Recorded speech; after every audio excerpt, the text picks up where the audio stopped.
The sun rose slowly over the small Georgia town of Riverstone, spilling a pale golden light across the quiet streets and the sprawling park at its center.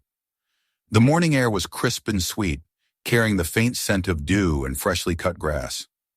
Joggers passed each other along the winding paths with nods and brief smiles, while children chased one another across the open lawns, their laughter mingling with the distant hum of traffic. The town was waking up gently, the way it always did on Saturdays.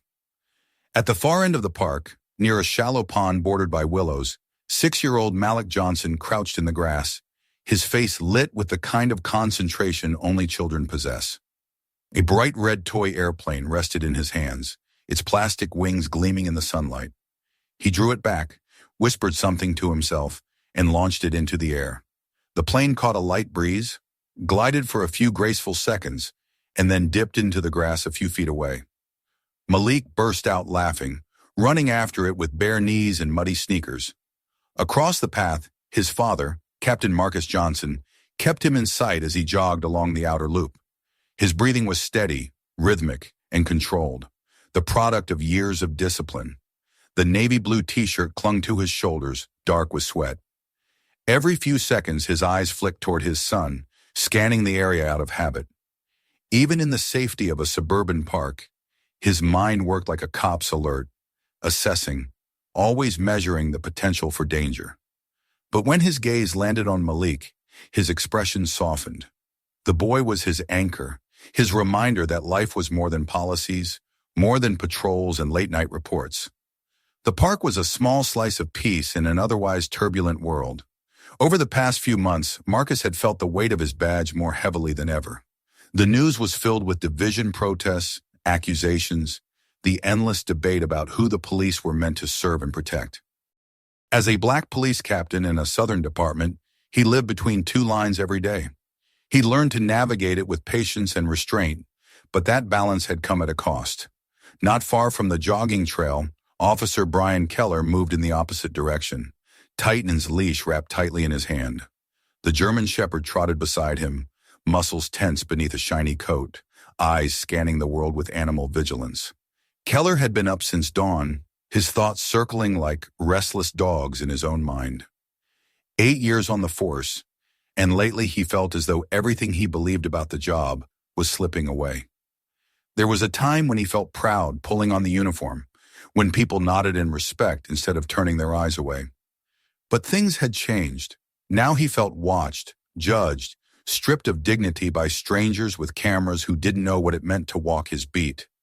The endless criticism, the department politics, the pressure to appear perfect while facing constant suspicion, it had carved something jagged inside him. He didn't hate people, he told himself. He just didn't trust them anymore. Everyone wanted to catch you doing something wrong, and every call, every shift felt like a test you were bound to fail. The park path curved, and for a brief moment, Keller's gaze drifted toward the open field where Malik was playing. The boy's laughter carried through the air, high and bright, unguarded. Keller slowed. Something about the sight caught his attention, not in a way he could explain, but in the way a flicker in a window catches the eye. A child alone in the grass, running back and forth. His mind, conditioned by years of patrol instincts, began to form patterns. Who was watching him? Where were his parents? Titan's ears pricked up, reacting to Keller's sudden change in focus.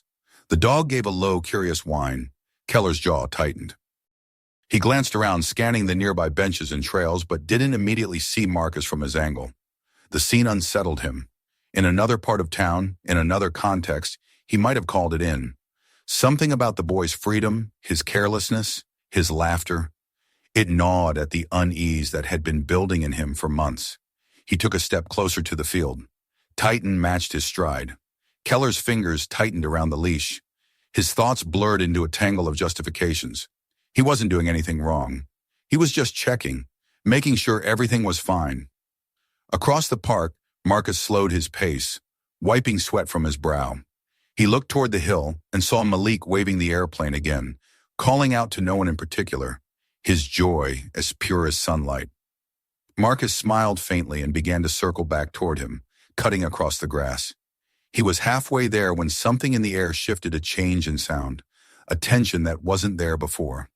Keller's voice came low and sharp, the kind of command he'd used 1,000 times before. Titan's posture straightened, the leash straining in Keller's hand. The officer hesitated for half a second, his conscience flickering somewhere behind his eyes, and then he released it. The metal clasp clicked open. Titan bolted forward, a blur of muscle and motion. His bark shattered the calm of the morning. Malik turned, startled.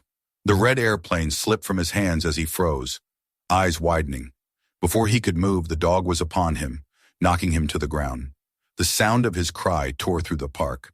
Parents gasped. Children stopped mid-play. Marcus heard it before he saw it. The bark, the scream, the collective intake of breath. His body moved before thought could form. He sprinted across the grass, his heart pounding like thunder.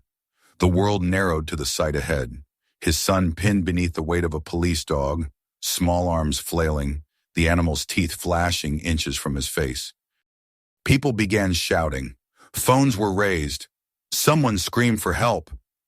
Marcus's voice joined the chaos, deeper, louder, cutting through everything. Titan hesitated just enough for Marcus to reach them. With a single motion, he yanked the dog by the collar, pulling him off. Titan snarled but obeyed, stepping back. Marcus dropped to his knees beside Malik, gathering the boy in his arms. His son's small body trembled against him, tears streaking his cheeks, a smear of dirt and grass across his face. Keller stood a few yards away, his expression caught between confusion and fear, as if only now realizing what he'd done. He opened his mouth, then shut it again, his hand trembling as he clipped the leash back onto Titan's collar. The crowd was already growing. People whispered, pointed, recorded. Marcus looked up slowly, his gaze locking onto Keller. His voice, when it came, was quiet, almost calm, but every syllable carried steel. You just set your dog on a child. Keller's lips parted. He looked. Don't, Marcus said, his tone low, deadly controlled. He stood, still holding Malik against his chest. The boy clung to him, hiccuping sobs, his tiny fingers digging into the fabric of his shirt. No one spoke for a long moment. The only sound was Malik's quiet crying and the rustle of leaves in the morning breeze. Around them, phones kept recording. Keller's chest rose and fell. He wanted to explain, to justify, but the words tangled on his tongue. The reality of what had happened, the absurdity, the horror seemed to settle on him all at once. Marcus turned slightly toward the gathering crowd, his posture tall and unyielding. His voice carried, even though he wasn't shouting. I'm Captain Marcus Johnson, he said. This officer just attacked my son. A murmur ran through the onlookers. Someone gasped his name in recognition. Keller's face went pale. The scene hung suspended for a few heartbeats, officer and captain, father and man, standing on opposite sides of an invisible line. The morning light no longer seemed soft. It was harsh now, unforgiving, cutting across the faces of everyone who watched. Marcus's pulse pounded in his temples. He looked down at Malik, who had quieted, his small hand still shaking. The thought came to him, clear and cold. There would be no sweeping this away. Not this time. Not when his son was the one bleeding. He turned without another word and began walking toward the park exit, holding Malik close. The crowd parted silently as he passed. Behind him, Keller remained rooted to the spot, the leash heavy in his hand, the eyes of strangers burning holes in his back. Titan sat obediently at his feet, panting, unaware of the chaos he had unleashed. Marcus didn't look back. His mind was already racing ahead to the precinct, to the reports, to the system he'd served his whole life. He knew exactly what would come next. Excuses, denials, attempts to make it all go away. But this time he wouldn't let it. This time he would fight. The park returned to uneasy stillness as the father and son disappeared beyond the trees. The wind stirred the grass, and Malik's red airplane lay forgotten on the ground, its wing bent, glinting weakly in the sunlight, a tiny broken thing in the shadow of something far larger. And for the first time in a long while, Marcus Johnson felt the full, heavy truth of the uniform he wore. It wasn't just a symbol of authority, it was a test one that demanded he stand not only for the law, but for what was right. even when those two things no longer matched. That understanding settled over him like armor as he carried his son toward home, the morning sun now high and merciless above Riverstone. He didn't yet know how far this fight would go, how deeply it would cut, or how much it would cost. But as Malik's quiet sobs faded into the hum of distant traffic, Marcus made himself a promise he intended to keep. The morning after the park incident, Riverstone felt different. The same streets that usually glowed with lazy weekend calm were now buzzing with uneasy energy. News trucks lined the curb outside the police station, camera crews setting up as though preparing for a breaking story. They were. By sunrise, the video from the park had already made its way across social media, shared, reposted, dissected frame by frame. A police dog pinning down a black child in a public park was an image that needed no narration. The headlines did the rest. Marcus Johnson sat at his kitchen table, a mug of untouched coffee cooling beside his elbow. His laptop screen glowed faintly in the dim morning light. The video paused mid-frame, his son lying in the grass, the dog's teeth bared, and behind it all, the uniform. The blue that was supposed to mean safety. He had watched the clip once, maybe twice, before shutting the sound off. The noise of it, the barking, the crying, the shouts was more than he could bear. From the living room came the faint rustle of movement. Malik sat curled up on the couch, a blanket drawn around him, his eyes wide and distant. The boy hadn't spoken much since yesterday. Every sound outside, the rumble of a car, the bark of a dog, made him flinch. Marcus rose quietly and crossed the room, sitting beside his son. "You doing okay, champ?" His voice came out softer than he intended. Malik nodded, though it was the kind of nod meant to end the question, not answer it. Marcus wrapped an arm around him and stared out the window. The day ahead loomed heavy. He knew what he had to do, but the weight of it pressed on his chest like armor he no longer wanted to wear. By mid-morning, he was back at the precinct. The air inside was thick with whispers and sidelong glances. Conversations cut short when he entered the room. Some nodded stiffly in acknowledgement. Others looked away. It wasn't open hostility, not yet, but he could feel the shift. The quiet current of loyalty that usually flowed between officers had changed direction. He made his way to his office, passing through the bullpen, where the hum of keyboards and phones filled the silence that no one dared to break. The department had seen scandals before, but this was different. This one had a name, a face, and a camera. Marcus sat behind his desk and opened a new document on his computer. The cursor blinked at him, patient and expectant. He began typing the formal complaint internal affairs report. Officer Brian Keller, K-9 Unit. Allegation, unjustified use of force. The words came slowly at first, but once he began, the sentences found their rhythm. He detailed the incident as he had witnessed it, the release of the dog without cause, the lack of verbal warning, the failure to de-escalate. Each word carried the memory of his son's scream. When he was done, he printed the document, signed it, and slipped it into a folder. For a long moment, he sat there staring at the department's insignia on the wall, the golden eagle clutching the scales of justice. He had spent years serving under that symbol, believing in its weight, but now it felt distant, like a promise someone else had written a long time ago. A soft knock at the door pulled him from his thoughts. It was Lieutenant Harris, a tall man with graying temples and the kind of cautious politeness that came from too many years in politics. "You sure you want to go through with this, Marcus?" Harris asked, closing the door behind him. "Filing against one of our own, this is going to stir things up." Marcus leaned back, his expression unreadable. "He attacked my son, Harris. I'm not letting it slide." "I know," Harris said quickly, raising his hands as if to show he meant no harm.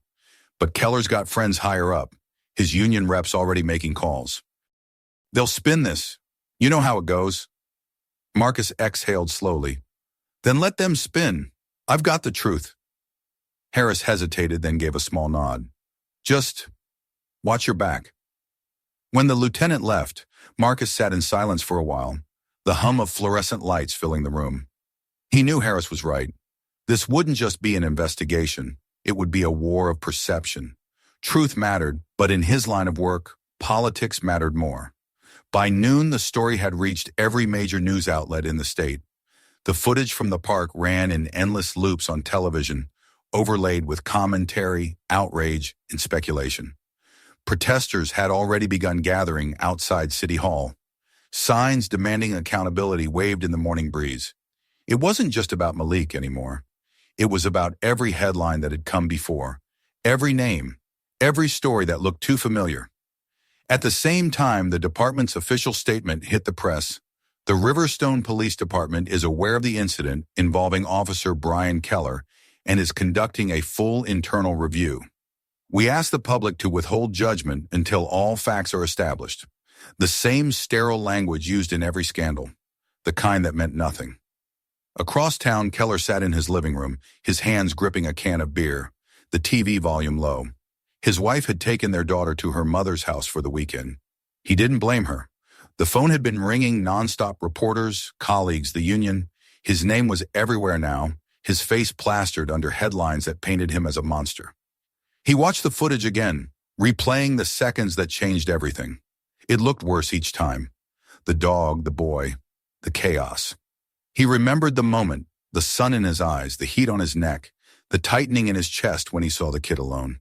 He had acted without thinking, but in his mind it had felt justified then. It was what training did to you. It made instinct feel like duty. But duty wasn't supposed to destroy lives. When his phone rang again, he let it buzz twice before answering. It was the union representative. "Brian, listen to me," the voice said, firm and practiced. "You don't say a word to the press, understand? Not a word. We're handling this. You acted by the book. We'll frame it as a misunderstanding.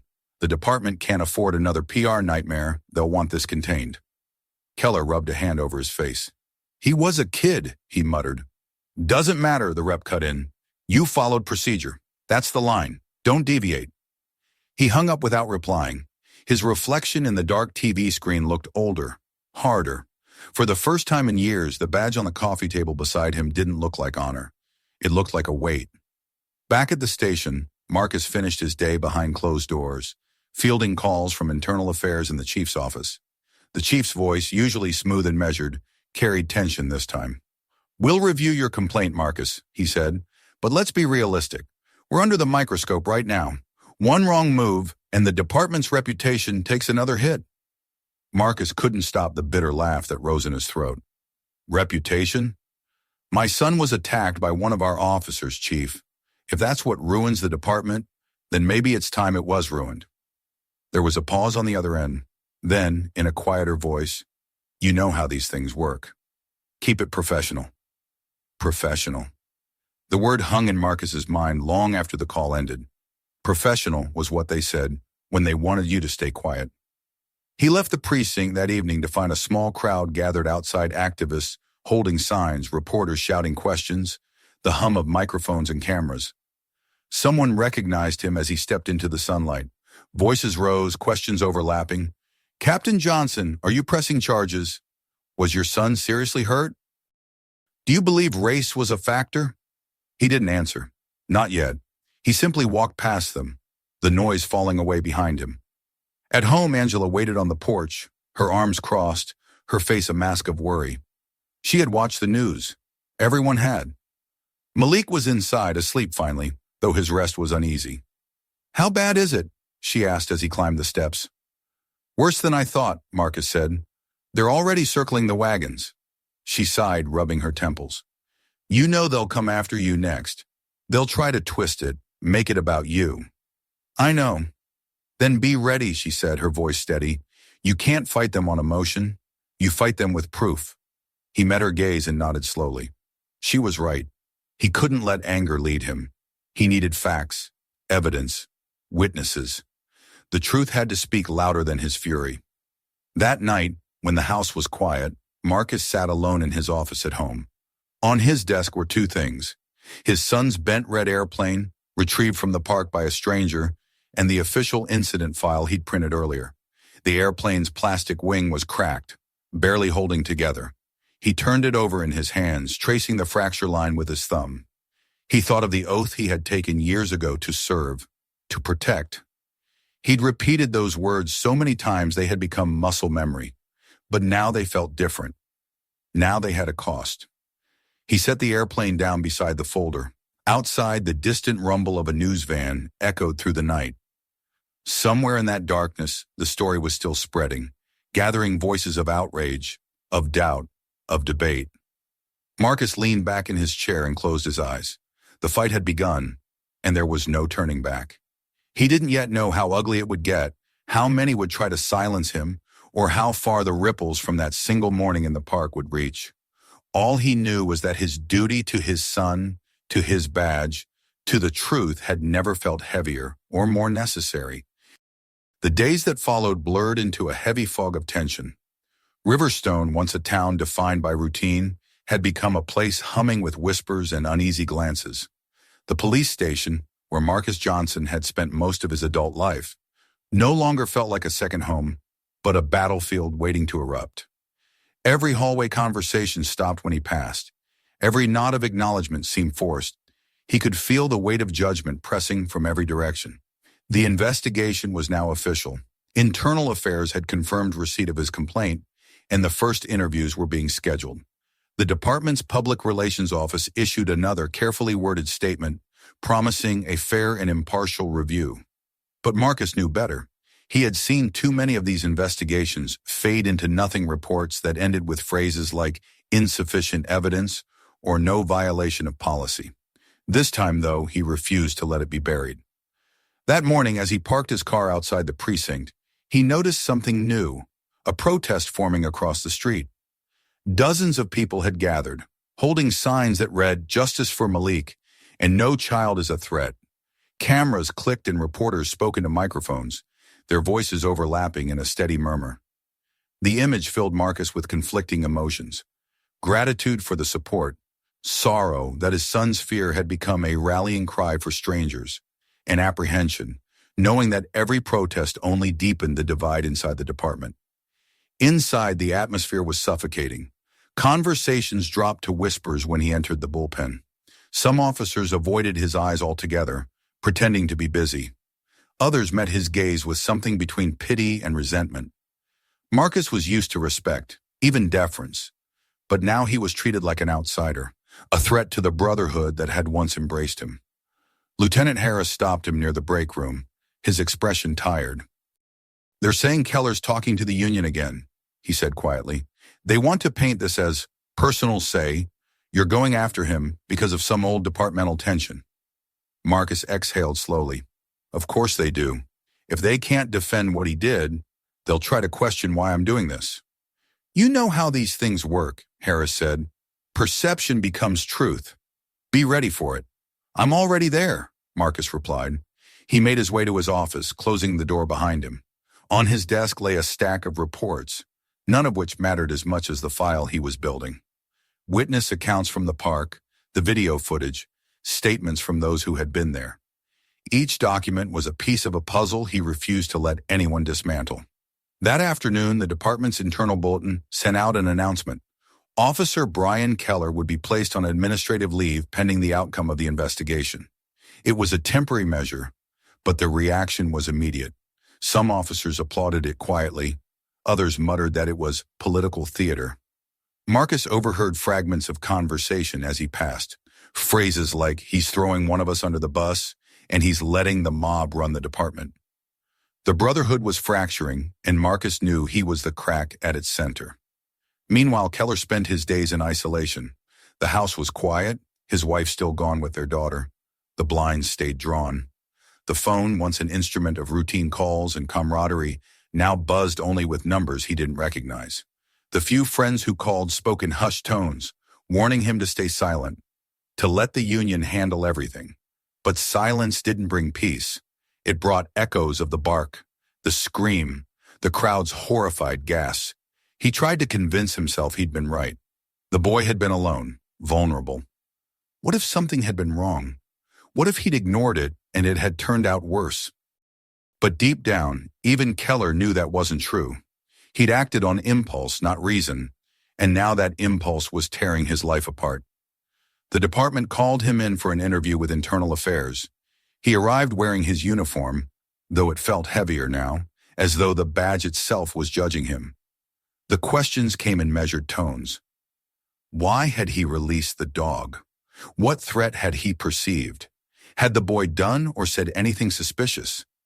Each answer he gave sounded weaker than the last, a string of justifications that even he didn't fully believe. By evening, word spread that the interview hadn't gone well. Keller's composure had cracked, his story shifting slightly each time he was pressed for details. The union still stood by him publicly, but Marcus could sense the quiet panic behind the scenes. They were losing control of the narrative. 2 days later, a name appeared in his email that Marcus hadn't seen in years: Sergeant Tom Rivera. He'd served with Rivera when he was still a patrol officer, before Marcus made captain. Rivera had left the department abruptly 5 years earlier, after what had been described as a disagreement with leadership. The message was brief. "I heard about the Keller incident. I have information you need. Meet me. Don't bring anyone." Marcus hesitated before replying. He remembered Rivera as a good cop, sharp but outspoken, a man who didn't know when to keep quiet. It had cost him his career. Still, something in the tone of that message told Marcus it was worth the risk. They met that night in a small diner off the interstate, far from town. Rivera looked older, his hair grayer, but his eyes were the same alert, restless, hungry for justice. They shook hands and Marcus could feel the tension in Rivera's grip. "I've been waiting for something like this," Rivera said after the waitress left. "Keller shouldn't have been on the street. You know that, right?" Marcus leaned forward. "What do you mean?" "Shirian." Rivera reached into his jacket and pulled out a worn folder. Inside were photocopies of reports, complaint records, and disciplinary memos. "I kept copies before I left. Keller's got a history of excessive force, unreported canine deployments, complaints from civilians. The department buried every one of them." Marcus flipped through the pages, his pulse quickening. Each document told a story: an arrest gone wrong, a traffic stop that escalated, an injured suspect with no official explanation. The patterns were unmistakable. "Why didn't Internal Affairs catch this?" he asked. "They did," Rivera said. "They just didn't act on it. Keller's old partner was tight with the deputy chief. They made sure nothing stuck." Marcus sat back, the implications settling in. The problem wasn't just Keller. It was the system that had protected him. Rivera watched him quietly, then said, "You can use this, but be careful. The same people who covered for him still have power." When Marcus returned home, Angela was waiting up. He placed the folder on the table, the papers spilling slightly as he let them go. "What's that?" she asked. "Proof," he said simply, "that this goes deeper than one officer." She looked at him for a long moment. "You're not just fighting for Malik anymore, are you?" Marcus shook his head. "No, not just for him, for every time they got away with it." The next morning, Marcus handed the documents to Evelyn Hart, the lead investigator assigned to the case. Hart was known for her integrity, a rare quality in internal affairs. Her sharp eyes skimmed the first few pages, and Marcus saw her expression tighten. "This changes everything," she said. "If we can verify these, it shows a pattern of misconduct and a cover-up. But you understand, Captain, this isn't just going to bring down Keller. It's going to hit the department hard." "I understand," Marcus said. "Do it anyway." The rest of the week passed in a blur of tension and strategy. Hart began quietly interviewing officers who had worked with Keller. Some were evasive, others fearful, but a few spoke freely, once promised anonymity. Stories emerged, minor infractions ignored, use of force reports rewritten, disciplinary hearings postponed indefinitely. The web widened, and with each new thread, Marcus's determination grew. But as the case gained traction, the backlash intensified. Anonymous notes appeared in Marcus's mailbox. His tires were slashed one morning before work. Someone spray-painted the word traitor on his garage door. Angela wanted to call the police, but Marcus knew better than to expect protection from the same institution he was challenging. Inside the precinct, the divide grew sharper. Officers who once greeted him warmly now offered curt nods or turned away. Even Harris, his oldest ally, seemed distant, weighed down by fear of being associated with him. Still, Marcus pressed forward. He attended every briefing, submitted every document, and refused to show weakness. Late one night, after everyone else had gone, he sat alone in his office, staring at the city skyline through the blinds. His reflection in the window looked tired, But there was something else there too. A steadiness, a quiet conviction that no amount of pressure could break. He thought of Malik, finally sleeping through the night again, of Angela's worried eyes softening slightly when he came home each evening. He thought of Rivera, who had risked everything to hand him that folder. And he thought of Keller sitting somewhere, waiting, still convinced that the system would protect him. Marcus knew what was coming next. The evidence would go public soon, and when it did, the department would have no choice but to hold a formal hearing. It would be ugly, and it would cost him more than he could predict. But as he closed the folder and locked it in his drawer, he felt something he hadn't felt in weeks, a sense of purpose strong enough to carry him through whatever came next. Outside, the night in Riverstone was quiet again, but it wasn't the same kind of quiet as before. The silence felt charged, alive, as if the town itself was holding its breath, waiting for the storm to break. The hearing was set for a Thursday morning in late August, and by the time the sun began to rise over Riverstone, the town already felt as if it were holding its breath. The air was heavy and unmoving, a kind of tense stillness that made every sound sharper. Reporters gathered outside the courthouse before dawn, their vans parked in a row like silent sentinels. Their cameras pointed toward the entrance as if waiting for the first drop of blood in the water. Across the street, a crowd of protesters had formed, some holding signs demanding justice, others wearing shirts supporting the police. Between them stood metal barricades and a small army of uniformed officers trying to keep the two sides from clashing. Marcus arrived early. He wore a simple dark suit instead of his uniform. It felt wrong to wear the badge into a place where truth itself was on trial. As he stepped out of his car, flashes erupted from the press line. Questions flew through the air. Was he confident in the outcome? Did he think race had played a role? Was this personal? He ignored them all, his face calm but unreadable. Inside, his chest was a storm. The courthouse hall smelled faintly of old wood and disinfectant. The echo of footsteps bounced off the walls, blending with the low murmur of voices. He paused outside the hearing room for a moment, breathing deeply, then pushed open the door. The space was smaller than he expected. No grand chamber, just a rectangular room with fluorescent lights that buzzed faintly, and a long table where the disciplinary commission sat waiting. 3 men and 2 women, all dressed in suits, their expressions deliberately neutral. To one side sat Keller, flanked by his attorney and a union representative. He wore his uniform, freshly pressed, as though clinging to it could still shield him. His eyes flicked toward Marcus for a brief instant, then away again. There was no acknowledgement between them. Once they had stood on the same side of the badge. Now they were adversaries on opposite ends of an unspoken war. The chairwoman of the commission, a stern woman with silver hair and clear gray eyes, called the room to order. Her voice was steady but tired, the voice of someone who had seen too many hearings and too few resolutions. This proceeding concerns the complaint filed by Captain Marcus Johnson against Officer Brian Keller regarding the incident on August 12th in Riverstone Park. All testimony today will be recorded and entered into the official record. Captain Johnson, you may begin. Marcus stood, his palms flat on the table for a moment as he steadied himself.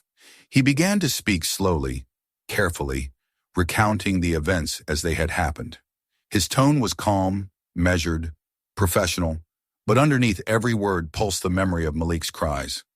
He described the morning, the weather, the people in the park, the exact sequence of moments leading to Keller's release of the dog. He spoke not as a father consumed by anger, but as an officer compelled by truth. The distinction mattered. He needed them to hear not emotion, but fact. When he finished, the chairwoman nodded. Thank you, Captain. Officer Keller, your counsel may proceed. Keller's attorney, a broad-shouldered man in a navy suit, rose with practiced confidence. He spoke of procedure, of split-second decisions, of an officer's duty to act in the face of uncertainty. He painted Keller as a man under immense pressure, someone who had been trained to respond, not to hesitate. My client perceived what he believed could be a potential danger, the attorney said. He acted in accordance with his training. It was an unfortunate misunderstanding, not an act of malice.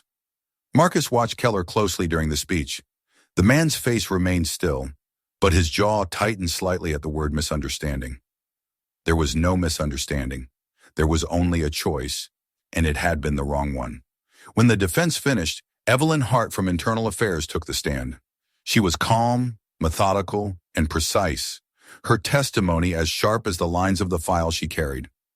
She presented the evidence Marcus had helped gather, the video footage from multiple angles, the testimonies of witnesses, and finally the stack of documents from Sergeant Rivera's folder. The air in the room seemed to change when she mentioned the old complaints. Over the past 6 years, she said, Officer Keller has been the subject of at least 7 civilian complaints alleging excessive force. 3 of these involved his canine unit, Titan. None of these complaints resulted in disciplinary action. The room stirred. The defense attorney tried to interrupt, but Hart continued, her voice unwavering. Additionally, we have uncovered internal correspondence suggesting these complaints were intentionally downgraded or dismissed. The same names appear repeatedly, supervisors signing off without full investigation. In light of these findings, Internal Affairs recommends that this hearing consider not only the specific incident, but the broader pattern of conduct and oversight. For the first time, Keller's mask cracked. He shifted in his seat, his face flushing red. His attorney leaned in, whispering urgently, but Keller barely seemed to hear him.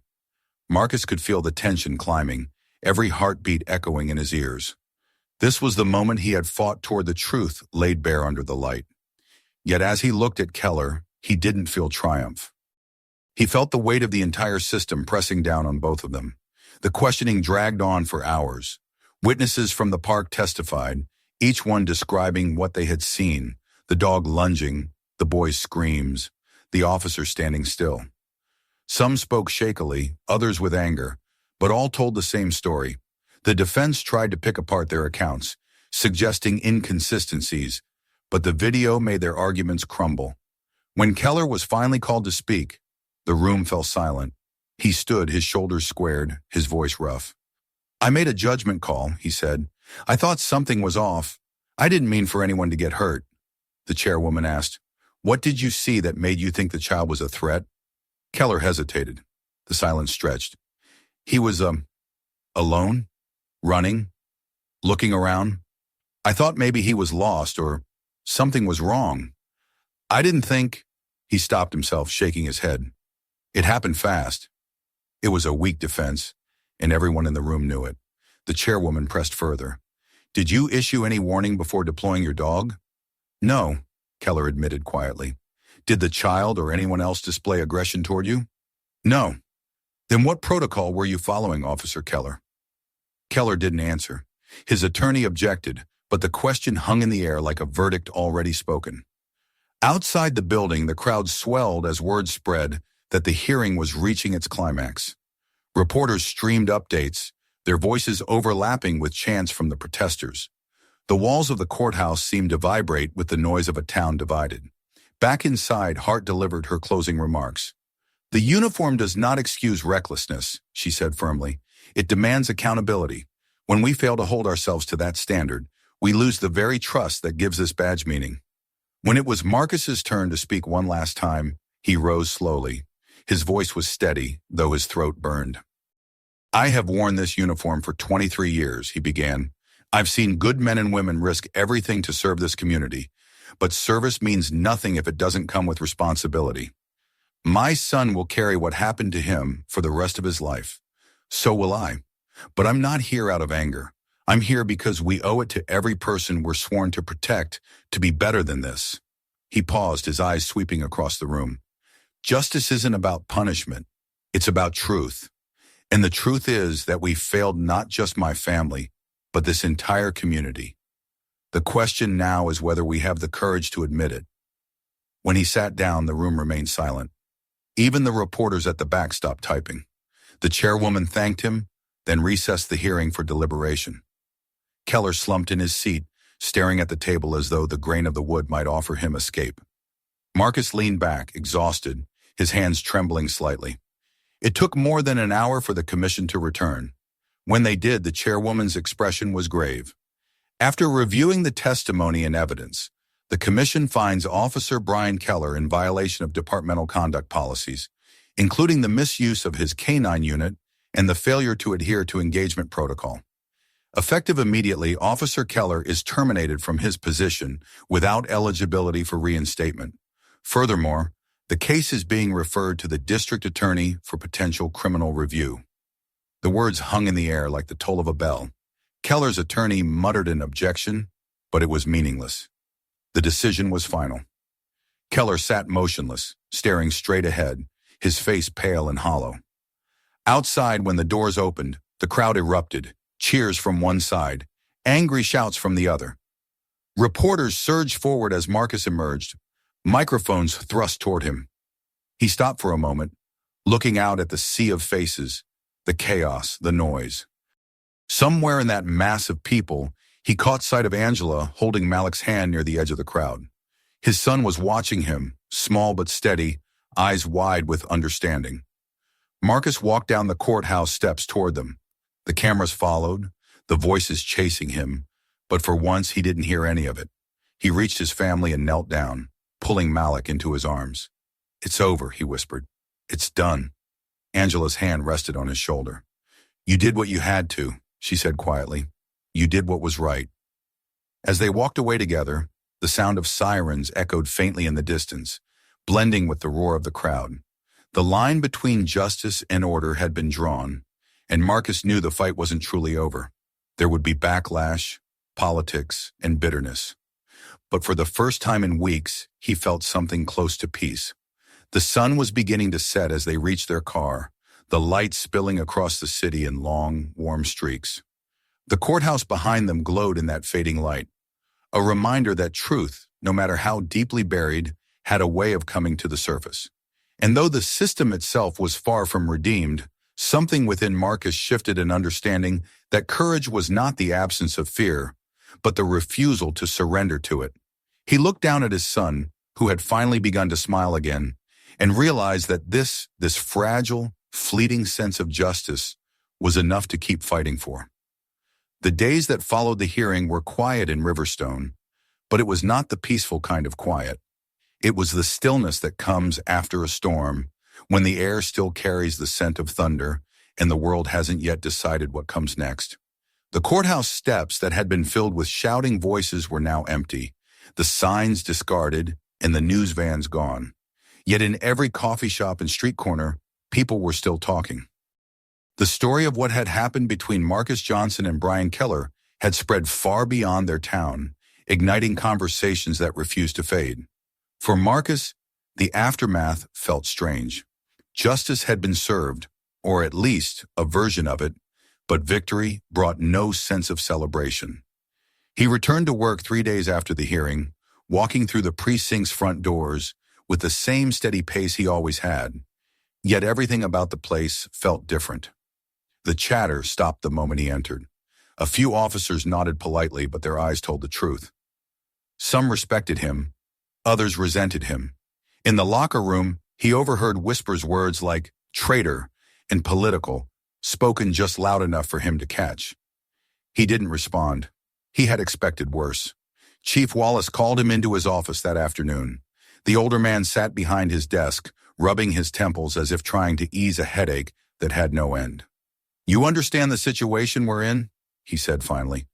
"The department's under a microscope. City council wants reform, oversight committees are asking for data, and the media's not letting up." Marcus nodded. "That's not a bad thing." Wallace looked up, his gaze weary. "You know I don't disagree, but people here are on edge. They think you've started something that's going to tear this place apart." "I didn't start it," Marcus said quietly. "It was already broken. I just stopped pretending it wasn't." The chief sighed and leaned back in his chair. "You've got good instincts, Marcus. You always have. But this kind of thing changes how people look at you. You're not just a captain anymore. You're a symbol, and symbols don't get much peace." Marcus said nothing for a while. He stared out the window at the flag fluttering over the courtyard, the same one he had saluted 1,000 times before. "Maybe peace isn't what we need right now," he said at last. After that meeting, he threw himself into work. He spent his days reviewing policies, digging through training manuals, rewriting sections of the department's use of force guidelines. Each word he changed felt like one small step toward preventing another tragedy. Evelyn Hart from Internal Affairs visited often to coordinate new oversight measures, and though some officers bristled at her presence, Marcus made it clear that she was to be treated with respect. Slowly, he began to see subtle shifts, hesitant but real. Officers spoke more carefully on patrol reports. Supervisors asked harder questions. Change, however fragile, had begun, but even progress came with a cost. One evening, as Marcus walked to his car, he found a note tucked under the windshield wiper. The handwriting was scrawled and uneven. "You don't belong here anymore." He crumpled it silently, tossed it in the nearest bin, and drove home. Angela noticed the tightness in his shoulders the moment he stepped through the door. She didn't ask, just wrapped her arms around him and let the silence speak. At home, the air was lighter. Malik was slowly finding his way back to laughter. Therapy sessions had helped, but more than that, it was the small, ordinary things. The way his father sat with him while he did homework, or the evenings they spent tossing a football in the yard. The park that had once been a place of fear became part of their healing. One Sunday morning, Malik asked if they could go back. Marcus hesitated, but then nodded. They walked the familiar path, the sunlight filtering through the trees just as it had the terrible day. When they reached the hill where everything had happened, Malik stopped. For a long moment, the boy just stood there, his small hand gripping his father's. Then slowly, he broke into a run, laughing as he darted across the grass. Marcus watched him, his heart pounding, not from fear this time, but from the fragile beauty of seeing his son reclaim something that had been taken. When Malik stumbled and got up laughing, brushing the dirt from his knees, Marcus felt something within him finally ease. Across town, Brian Keller sat alone in a small apartment on the edge of Riverstone. He had moved out of his family home after the verdict, unable to bear the looks from neighbors, the whispers at the grocery store. His wife had taken their daughter to stay with her parents. He didn't blame her. The badge that had once defined his life now sat in a drawer, stripped of its authority but still gleaming under the lamplight like an accusation. He would stare at it for hours trying to understand where things had gone wrong. He told himself that he had followed his instincts, that he hadn't meant to hurt anyone, but the more he replayed that morning, the harder it was to believe it. In his dreams, the sound of the dog's bark still echoed, followed by the boy's scream. No union lawyer or departmental defense could erase that. For the first time in his life, Keller faced silence. No radio calls, no orders, no backup. Just himself. In that solitude, something began to shift. He found himself driving past the park late at night, parking at the edge, watching the empty field under the streetlights. He didn't know what he was looking for. Maybe forgiveness, maybe punishment. But each time he left feeling heavier. He started volunteering quietly at an animal shelter outside town, cleaning kennels and feeding dogs. The work was simple, honest, and it didn't ask for explanations. He never told anyone who he was. Back in the department, Marcus's push for reform was gaining traction. He worked with city officials to create a civilian review board and expanded de-escalation training for all officers. It wasn't easy. Every change was met with resistance, and every meeting brought fresh arguments, but Marcus stayed steady. The world had seen what happened in Riverstone Park, and he was determined that it would not be forgotten as just another headline. Evelyn Hart met with him often during those months. She admired his persistence, though she worried about the toll it was taking. "You're changing the system from within," she told him once, "but systems push back. You can't fight every battle alone." Marcus smiled faintly. "I'm not alone," he said. "Not anymore." He meant Angela, who stood by him through every late night and public hearing. Malik, who now slept peacefully through the night. Rivera, who continued to help from the sidelines. And even the quiet citizens of Riverstone who had begun to believe again that justice was possible. The season turned. By autumn, the department was different. Not perfect, not free from tension, but aware. Officers now wore body cameras at all times, and community meetings were held monthly. Marcus found himself speaking at schools, answering hard questions from teenagers who no longer accepted vague promises about fairness. He told them the truth that justice wasn't a destination, but a struggle they had to keep alive every day. One evening, after a long community forum, Marcus walked outside to find the sky painted in deep orange hues. The air smelled of rain and warm pavement, As he reached his car, he saw a familiar figure leaning against the hood, a man older, tired but unmistakable. Brian Keller. Marcus froze. Keller straightened slowly, hands in his jacket pockets. For a moment, neither man spoke. The noise of the city faded around them, leaving only the hum of crickets and the distant whoosh of cars. "I heard you're making changes," Keller said finally, his voice quiet. "Good ones." Marcus studied him carefully. "Trying to." Keller nodded, looking down. "I wanted to say, I'm sorry for what happened, for your son, for everything." His words were halting but sincere. "I can't undo it, but I've thought about it every day since. I wish I had seen him for what he was, a kid, not a threat." Marcus's throat tightened. He didn't expect this. "You can't change the past," he said after a long pause, "but you can decide what kind of man you'll be tomorrow." Keller nodded again, eyes glistening in the dim light. "That's what I'm trying to figure out." He turned as if to leave, then stopped. "Take care of your boy, Captain." "I will," Marcus said quietly. As Keller walked away into the deepening twilight, Marcus stood for a long time, his thoughts tangled. He didn't feel forgiveness, not yet, but he felt the faint stirrings of something close to it. Maybe he thought this was what accountability was meant to do. Not erase the past, but make room for something better to grow in its place. That night, as he returned home, Angela was waiting on the porch. Malik was inside, asleep. The house glowed softly behind her, a beacon of warmth in the cool air. Marcus sat beside her, the wooden steps creaking under his weight. For a while they said nothing. Then she leaned her head on his shoulder. "Do you think it's over now?" she asked. Marcus looked out at the quiet street, at the lamplight spilling across the pavement. "No," he said finally, "but maybe it's beginning again, the right way this time." They sat in silence, listening to the rustle of the trees, the gentle hum of life moving forward.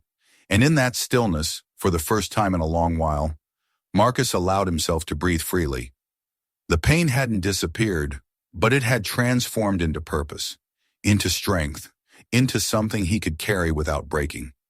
The story of Riverstone would be told for years to come, of a father who refused to stay silent, of a department forced to confront its own reflection, of a community learning to rebuild trust from the ruins of betrayal. And though Marcus knew that no victory was ever final, he also knew that change had begun not with a policy or a protest, but with a single moment of courage, the choice to stand when everyone else looked away. As the night deepened, the stars shimmered faintly above the quiet town. Somewhere in the distance, a dog barked, not a sound of menace now, but of life continuing, ordinary and unafraid. Marcus closed his eyes, feeling the cool breeze brush his face. For the first time in many months, he felt something he had almost forgotten: hope. Thanks so much for watching. If you enjoyed this video, don't forget to like it and subscribe to the channel so you don't miss the next one. There's plenty more great content coming your way, so make sure to turn on notifications and check out the next videos linked right here on the screen. And if you found this story meaningful, please share it with your friends. It really helps the channel grow and keeps these stories alive. See you in the next video.